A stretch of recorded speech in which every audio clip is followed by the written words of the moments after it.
In the spring of 1922, on a farm called Hinterkaifeck, so remote it sat nearly 2 hours from the nearest town, 6 people were found dead. The farmhands had been lured into a barn one by one. The children were killed in their beds. The murder weapon was a mattock, a heavy farming tool like a pickaxe, blunt on one side, sharp on the other. And the police who responded to that farm found something that stopped them cold. The hearth fire inside the house had been burning for days after the murders. Someone had been cooking in that kitchen after those 6 people were dead. Someone had been feeding the animals in the barn, eating the food stores, sleeping somewhere in that house. And nobody, not the neighbors, not the postman, not the children at school, had any idea anything was wrong.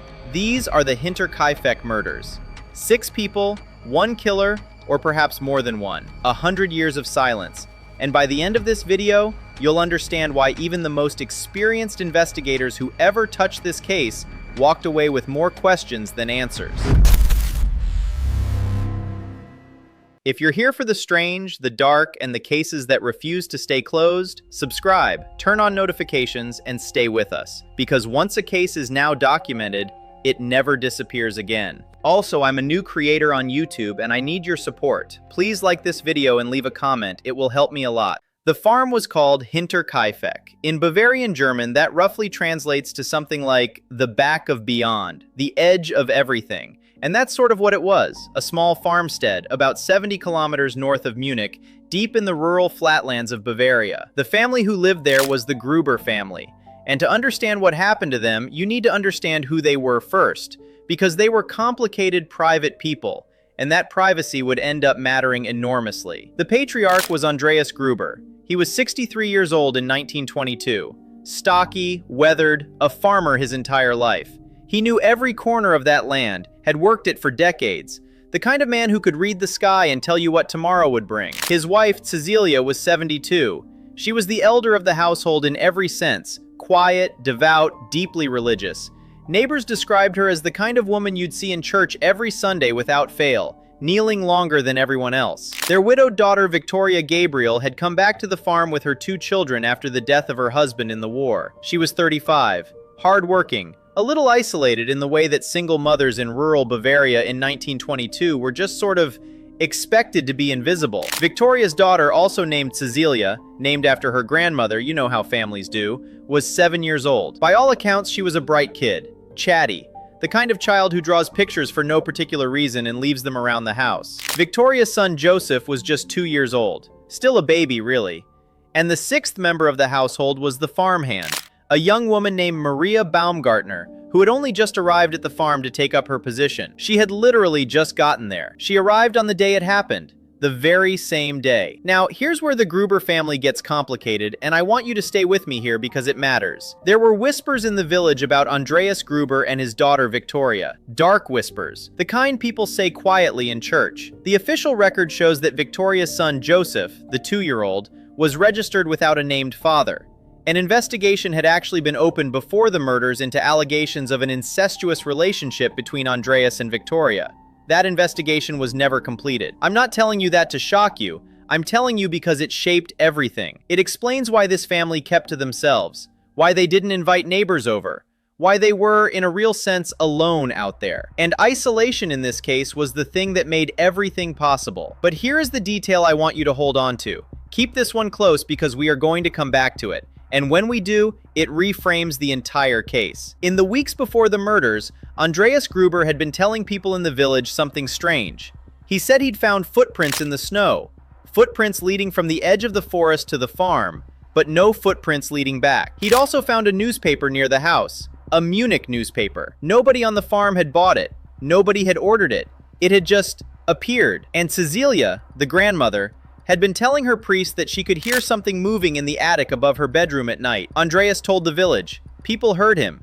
And the entire community of Kaifeck basically shrugged, the way rural communities in 1922 were apt to do. That was the last chance anyone had to intervene. What came next arrived without warning, in the dark, on a quiet Bavarian farm, and it silenced every single voice on that property. To understand Hinterkaifeck, you have to understand what rural Bavaria was like in 1922. Germany had just lost the First World War.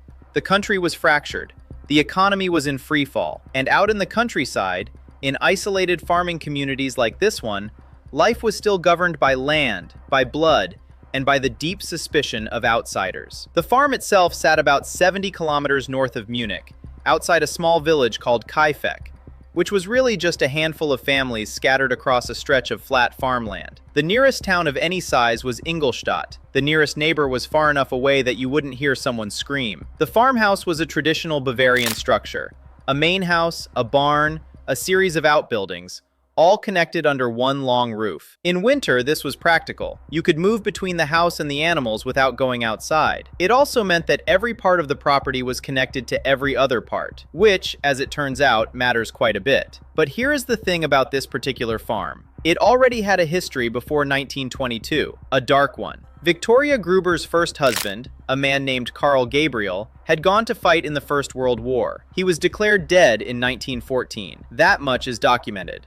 But there were people in Kaifeck who believed Karl Gabriel hadn't died in the war at all, that he had deserted, that he might have come back. That theory of the returned deserter, a man with reasons to hate this household, would haunt the investigation for years. There is also the matter of the previous farmhand, the man who worked at Hinterkaifeck before Maria Baumgartner. He had quit. He left his job at that farm without much explanation, and when investigators later tracked him down and asked him why, he said something that should have set off alarm bells in everyone who heard it. He said the farm was haunted. He said he'd heard noises he couldn't explain, movement in spaces where there was no one.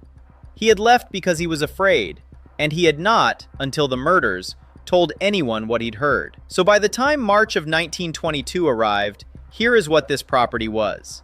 A remote, isolated farm, a family that didn't socialize, a history of strange noises that had gone uninvestigated, and a previous worker who had fled and kept quiet. Whatever was living in that attic, if something was living in that attic, had had time to settle in, time to watch, time to learn every routine on that farm. The surrounding community didn't fully understand what they were dealing with until it was already too late. And the first sign that something was genuinely wrong didn't come from inside the farmhouse. It came from the outside, from the trail of breadcrumbs ordinary life leaves behind when it suddenly and completely stops. The last confirmed normal activity on the Hinterkaifeck farm can be traced to the afternoon of Friday, March 31st, 1922. That was when young Kazelia, the 7-year-old, went to school for the last time. Her teacher would later say that she had seemed distracted that day, not herself. When the teacher asked her what was wrong, the girl told her that she hadn't been sleeping well, that there were noises in the house at night that woke her up. 7 years old, describing noises in the night. Her teacher noted it, the way teachers note things children say, with mild concern and no follow-up. On Saturday, April 1st, the mail was delivered to the farm. The postman made his usual rounds and dropped off a stack of letters and a newspaper. He would be among the last outsiders to see any sign of normal life at Hinterkaifeck. At some point over that weekend, investigators believe late Saturday night or early Sunday morning, March 31st to April 1st, the 6 members of the Gruber household were killed. The sequence appears to have started in the barn. Andreas, Victoria, and old Kazelia were each lured out to the outbuilding, possibly one at a time. What we know, because of the physical evidence, is that at least one of them struggled, fought back. The eldest, Kazelia, the grandmother, had clumps of her own hair in her clenched fists when she was found. 72 years old, in a barn, in the dark, fighting for her life. In the house, young Kazelia, the little girl, was killed in her bedroom. The physical evidence suggested she had been alive for some time after the first deaths in the barn. Her bedding had been disturbed. She had been lying there, in the dark, in that house, for a stretch of time before it ended. We don't know what she heard in those final hours. We don't know if she called for her mother. We hope she was asleep. Little Joseph, 2 years old, and Maria Baumgartner, the new farmhand who had only just arrived, were also killed in the house. And then, the farm went quiet. The school noticed on Monday. Young Kazelia didn't show up. The school sent word to the farm and got no response. The postman noticed on Tuesday that the mail from Saturday was still in the box uncollected. Neighbors noticed the animals in the barn sounding distressed, the way farm animals sound when they haven't been fed and watered. But no one went out there, not for days. And while the community waited for an explanation that would never come, something on that farm, something that had just committed 6 murders, was going about its business as if nothing had changed. It was a neighbor named Lorenz Schlittenbauer who finally went to the farm. He'd had reasons of his own to stay away, complicated ones which we'll get to. But on April 4th, 1922, 4 days after the murders, he gathered a few other neighbors and went out to Hinterkaifeck to check on the family. They found the outer gate locked. That was unusual. They climbed over it and walked toward the farmhouse. The first thing they noticed was the silence. In the way that only a rural farm can be silent, the animals still making noise, the wind still blowing, but no human sound. No voices, no doors, no footsteps. They went to the barn first. Inside, under a layer of hay, they found the bodies of Andreas, Cecilia the grandmother, Victoria, and young Cecilia the 7-year-old. All four had been struck with a mattock, a heavy, long-handled farm tool used for breaking earth. The bodies had been covered with hay after the killings. Carefully covered, not hidden. The hay wasn't deep enough for that, but arranged, placed there deliberately. That detail tells you something about who did this. The covering of the bodies suggests not panic, but purpose. Whoever did this was not running. In the house, the neighbors found Maria Baumgartner and the baby Joseph. Both had been killed in the house's interior. Joseph, 2 years old, in his sleeping space. And then, and this is where the scene stops being merely horrific and becomes something else entirely, the neighbors noticed the fire. The hearth in the kitchen was warm. Not the residual warmth of a fire that burned out 4 days ago. Warm. As in, recently stoked. Someone had been maintaining that fire. Someone had been keeping that kitchen warm for the days since the murders. The food stores had been eaten from. The animals, despite their distress, had been fed at some point. The farm had been, in some minimal but deliberate way, kept running. Imagine arriving at that scene. Imagine standing in that kitchen, looking at a warm fire, knowing that 4 people are dead in the barn behind you, and 2 more are dead in the rooms around you. You are not looking at a crime scene where the killer fled. You are looking at a space where someone stayed. The police were called. They arrived. And when they began a full examination of the farmhouse, they found something up above them, something that made the entire case even darker. In the attic above the bedrooms, they found evidence of habitation, a sleeping area, a makeshift bed, food wrappers, personal items, signs that someone had been living up there, not for a night, not for a week, for an extended period, possibly for weeks, possibly longer. The attic was directly above where old Cecilia slept. The same woman who had told her priest she could hear noises above her bedroom at night. She had been right. That was the moment the Hinterkaifeck murders stopped being a terrible crime and became something genuinely unprecedented. Because now investigators had to ask a question that still doesn't have a satisfying answer 100 years later. Who in the world lives in a stranger's attic for weeks, watching a family, before finally killing them all? The investigation into the Hinterkaifeck murders was one of the most extensive in Bavarian history up to that point, and ultimately, one of the least successful. More than 100 people were questioned in the initial investigation. Over the following decades, that number would climb to over 1,000. More than 30 official suspects were considered at various points. Not one was ever charged. Not one case was ever brought. The investigation centered on 3 broad categories of suspects, and each one reveals something about how baffling this case really was. The first category was the outsider, someone who had come to the farm from outside, a drifter, a criminal passing through, someone with no connection to the Grubers. The problem with this theory is the attic. A complete stranger doesn't move into someone's attic without being noticed. Not on a small family-run farm where everyone knows every creak in the floorboards. The second category was the known enemy, and there were candidates here. Carl Gabriel, Victoria's first husband, officially declared dead in the war, had been rumored to be still alive. A deserter who might have come back to find his wife had moved on, had possibly had children with her own father, and was now living on the farm he'd once worked. If Carl Gabriel had survived and returned, if he had been the one living in that attic, he would have had motive, rage, betrayal, years of it maybe. But investigators never definitively identified Carl Gabriel's remains. The trail went cold in the trenches of the Western Front. And then there was Lorenz Schlittenbauer, the neighbor who organized the group that found the bodies. Schlittenbauer had a complicated connection to Victoria Gruber. He had been one of several men named as a possible father of young Joseph. At one point, he had offered to marry Victoria, an offer that was rejected by the family. He knew the farm well. He had reasons to resent the Grubers. And investigators noted that when the neighbors entered the barn on that April morning, it was Schlittenbauer who moved directly to the hay pile and began pulling it away, as if he knew exactly where the bodies were. Schlittenbauer was questioned multiple times. He had alibis, shakier ones on closer inspection than they first appeared. But nothing was ever proven, and no charges were ever brought. The third category was the most disturbing one, an unknown individual. Someone no investigator ever identified. Someone from outside the documented world of the Grubers, with access to the farm, knowledge of its routines, and a plan. And here is where the investigation hit its hardest wall. Because after the initial scene examination, a catastrophic decision was made. The victims' skulls were sent to Munich for forensic examination, and they were lost in transit. The primary physical evidence, the skulls that could have told investigators the exact nature of the weapon, the angle of the blows, the height and strength of the attacker, simply disappeared. 100 years later, they have never been found. In the decades after the murders, the case was reopened multiple times. In 1951, again in the 1970s, a major re-examination was conducted by investigative journalists and forensic historians in the 2000s.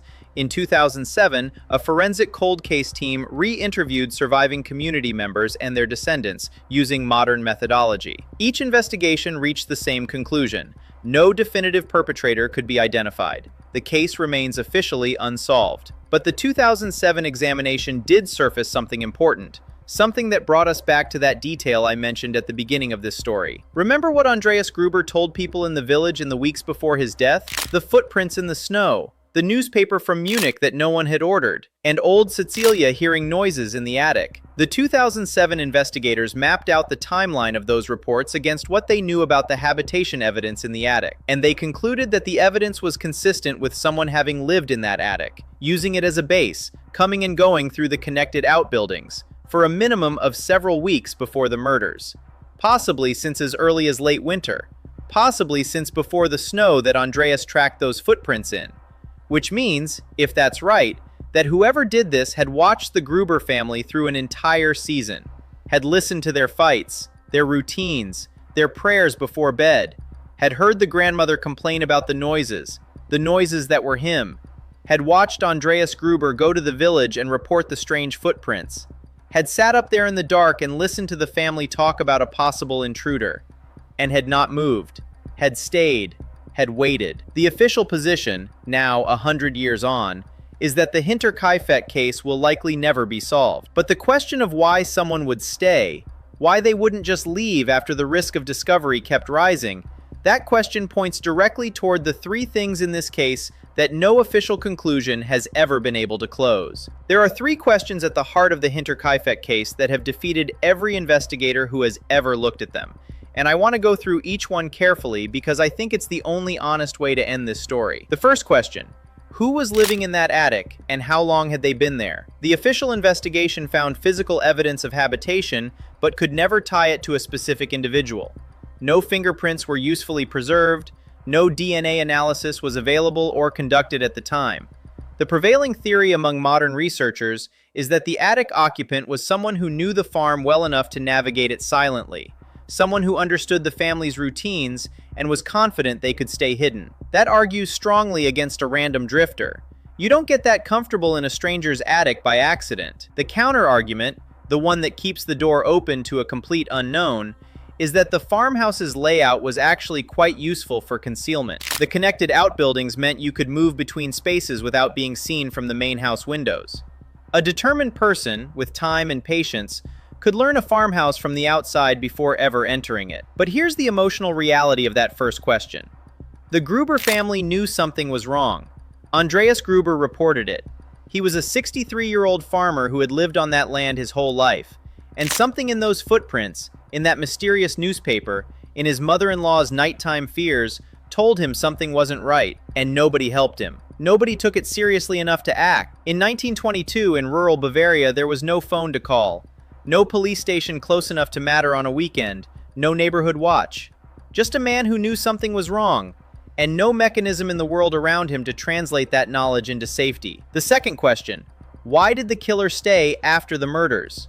This is the detail that has haunted criminologists for a century, because it has no satisfying explanation. Staying at the scene of a mass murder, cooking meals, feeding animals, maintaining a fire, is not the behavior of a panicked first-time killer. It's not the behavior of a stranger passing through. Forensic psychologists who have studied the case suggest two possible explanations. The first is practical. The killer couldn't leave immediately. A late winter snowstorm moved through the area around the time of the murders. Traveling on foot across open farmland in those conditions would have been visible, trackable, and dangerous. staying put, in a farm they already knew well, may have been the safest option. The second explanation is darker and harder to sit with. Some researchers believe the killer stayed because the farm was, at that point, exactly what they wanted it to be.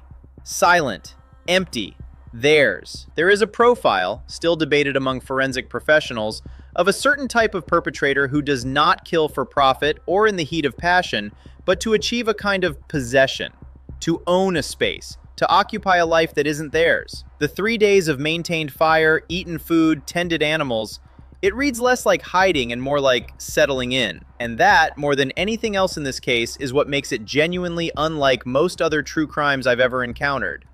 The third question, and I think the hardest one, is this. Was there more than one person involved?